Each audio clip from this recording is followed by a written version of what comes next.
Assalamualaikum warahmatullahi wabarakatuh. Perkenalkan, saya Teza Agustina dengan NIM 1906548 dari Pendidikan Teknik Elektronika. Kali ini saya akan mempresentasikan sebuah materi, yaitu pengelolaan tenaga pendidik dan tenaga kependidikan. Sebelumnya kita harus mengetahui dulu pengertian dari tenaga pendidik dan tenaga kependidikan. Tenaga pendidik merupakan tenaga kependidikan yang berkualifikasi sebagai guru, dosen, konselor, pamong belajar, media suara, tutor, instruktur, fasilitator, dan sebutan lain yang sesuai dengan kekhususannya, serta berpartisipasi dalam menyelenggarakan pendidikan. Sedangkan tenaga kependidikan merupakan anggota masyarakat yang mengabdikan diri dan diangkat untuk menunjang penyelenggaraan pendidikan. Jadi dapat disimpulkan, pengolahan tenaga pendidik dan kependidikan adalah aktivitas yang harus dilakukan mulai dari tenaga pendidik dan kependidikan itu masuk ke dalam organisasi pendidikan sampai akhirnya berhenti. Tujuan tenaga pendidik dan kependidikan itu ada 5 macam. Yang pertama, memungkinkan organisasi mendapat dan mempertahankan tenaga kerja yang cakap, dapat dipercaya dan memiliki motivasi tinggi. Yang kedua, meningkatkan dan memperbaiki kapasitas yang dimiliki oleh karyawan. Yang ketiga, mengembangkan sistem kerja dengan kinerja tinggi. Yang keempat, mengembangkan praktik pengolahan dengan komitmen yang tinggi. Yang terakhir, menciptakan iklim kerja yang harmonis. Adapun tugas dan fungsi tenaga pendidik dan kependidikan.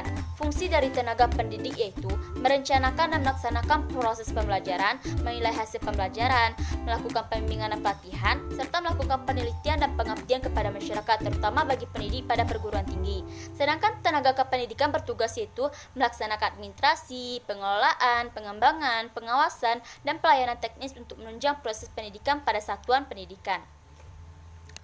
Tenaga pendidikan dan kependidikan ini memiliki hak dan kewajiban, yaitu haknya yaitu penghasilan dan jaminan kesejahteraan sosial, penghargaan sesuai prestasi, pembinaan karir dengan pengembangan kualitas, perlindungan hukum, dan terakhir haknya itu kesempatan untuk memperoleh sarana, prasarana, dan fasilitas pendidikan. Sedangkan kewajiban yang harus dilakukan untuk tenaga pendidik dan kependidikan yaitu menciptakan suasana pendidikan yang sesuai, mempunyai komitmen secara profesional. Yang ketiga, memberi teladan dan nama baik lembaga, profesi, dan kedudukan. Jenis-jenis tenaga pendidikan ini dilihat dari 3 macam. Yang pertama dilihat dari jabatan, yang kedua dilihat dari jenis tenaga kependidikan, yang ketiga dilihat dari status. Dilihat dari jabatan ini terdiri atas 3 poin pula. Yang pertama, tenaga struktural, yaitu tenaga pendidik yang menempati jabatan-jabatan eksekutif. Dan yang kedua, tenaga fungsional, tenaga kependidikan yang menempati jabatan fungsional. Yang ketiga, tenaga teknis kependidikan, tenaga kependidikan yang ditutup kecakapan teknis operasional atau teknis administrasi. Yang kedua itu dilihat dari jenis tenaga kependidikannya, juga terdiri atas tiga macam, yaitu tenaga kependidikan, yaitu anggota masyarakat yang mengabdikan diri dan diangkat untuk menunjang penyelenggaraan pendidikan. Yang kedua, tenaga pendidik, tenaga kependidikan yang berkualifikasi sebagai guru, dosen, konselor, pamong pelajar, tutor, instruktur, fasilitator, dan sebagainya. Selanjutnya, pengolahan satuan pendidikan, yaitu kepala sekolah, direktur, ketua, rektor, pimpinan satuan pendidikan luar sekolah, dan termasuk pengolah sistem pendidikan. Dan dilihat dari status, yaitu ada 4 macam: pegawai negeri sipil, guru tidak tetap, guru bantu, dan tenaga sukarela. Dimensi pengolahan tenaga pendidikan ini ada 7 macam poinnya, yaitu perencanaan tenaga kependidikan, kedua, perekrutan tenaga kependidikan, ketiga, menetapkan calon yang dapat diterima, keempat, pembinaan atau pengembangan tenaga kependidikan, yang kelima, penilaian tenaga kependidikan, keenam, kompensasi bagi tenaga kependidikan, yang ketujuh, pemberhentian tenaga kependidikan. Yang pertama itu perencanaan tenaga kependidikan. Apa sih perencanaan tenaga kependidikan ini? Yaitu suatu proses yang sistematis dan rasional untuk memberikan jaminan terhadap jumlah dan kualitas tenaga kependidikan. Beberapa metode untuk melakukan perencanaan kebutuhan tenaga pendidikan ini misalnya expert estimate, historical comparison, text analysis, correlation technique, dan modeling.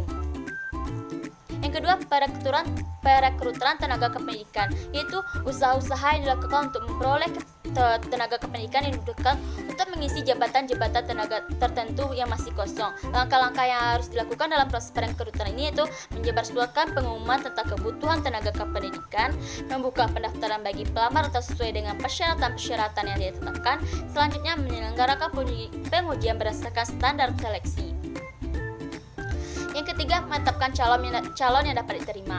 Penetapan tos calon-calon yang diterima ini dapat diputuskan oleh atasan langsung atau oleh bagian personalia atau kepegawaian.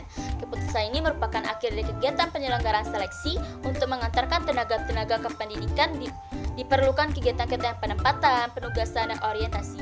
Keempat itu pembinaan atau pengembangan tenaga kependidikan adalah usaha mendayagunakan, memajukan, dan meningkatkan produktivitas kerja setiap tenaga kependidikan yang ada di seluruh tingkatan pengolahan organisasi dan jenjang pendidikan. Prinsip dan penyelenggaraan pembinaan tenaga pendidikan itu yaitu pertama dilakukan oleh semua jenis tenaga kependidikan, yang kedua berorientasi pada perubahan tingkah laku, yang ketiga mendorong peningkatan kontribusi setiap individu, yang keempat mendidik dan melatih seseorang sebelum maupun sesudah menduduki jabatan atau posisi. Yang kelima dirancang untuk memenuhi tuntutan pertumbuhan dalam jabatan. Yang keenam pembinaan dan jenjang karir tenaga kependidikan sesuai dengan kategori masing-masing jenis kependidikan itu sendiri.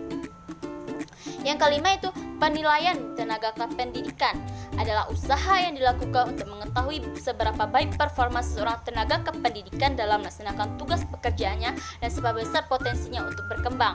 Metode yang penilaiannya itu ada rating scale, weighting performance skill, critical incident method, test and observation, rank method, force distribution, self-appraisal.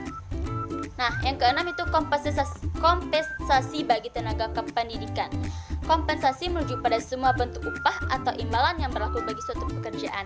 Secara umum, kompensasi memiliki dua komponen. Yang pertama, kompensasi langsung berupa upah, gaji, insentif, komisi, dan bonus. Yang kedua, kompensasi tidak langsung, misalnya berupa asuransi kesehatan, fasilitas untuk rekreasi, dan sebagainya. Selanjutnya, yang terakhir yaitu pemberhentian tenaga kependidikan, merupakan proses membuat seseorang tenaga kependidikan tidak dapat lagi melaksanakan tugas pekerjaannya atau fungsi jabatannya baik untuk sementara waktu maupun untuk selama-lamanya karena beberapa alasan.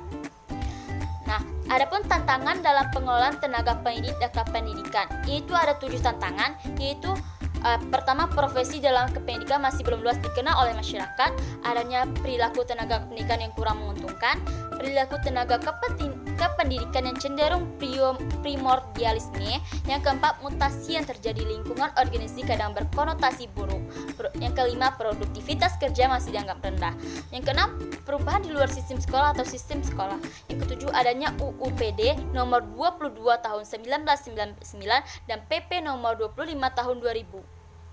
Nah, sekian hasil dari presentasi kita tentang pengelolaan tenaga pendidik dan tenaga kependidikan. Assalamualaikum warahmatullahi wabarakatuh.